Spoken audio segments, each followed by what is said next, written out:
আজ আপনাদের মধ্যে নিয়ে আসলাম আমার জীবনের সাথে ঘটে যাওয়া পাদ নিয়ে একটা করুণ কাহিনী। পাদ বড়ই মারাত্মক। তুমি বোন যতই কিউট হও না কেন, পাদে কিন্তু গন্ধ থাকবেই। যতই দামি পারফিউম গায়ে ইউজ করো না কেন, পাদ আসলে সবার সামনে মারতে পারবেন না। তো একদিন টিকটক থেকে পরিচয় সুন্দরী নুসরাতের সাথে দেখা করতে যাই।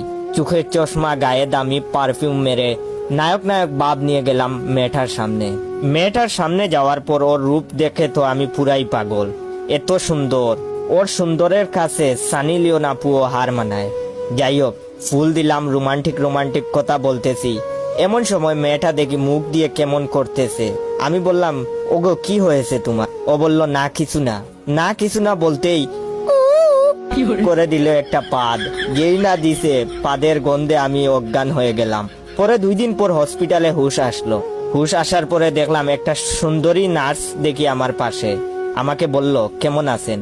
আমি তো নার্সকে দেখেই নার্সের প্রেমে পড়ে গেলাম। নার্স আমাকে ইনজেকশন দেওয়ার জন্য আসতেছে। এমন সময় দেখি নার্সও আমার সেই ক্রাশ মেয়েটার মতো মুখ বানিয়ে ফেলেছে।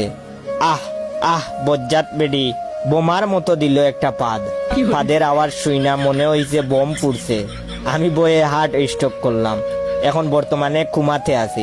যাদের আমার ভিডিওটা দেখে হাসতে হাসতে পাদ চলে আসছে, তারা আপনার 10 জন বন্ধুকে শেয়ার করবেন আর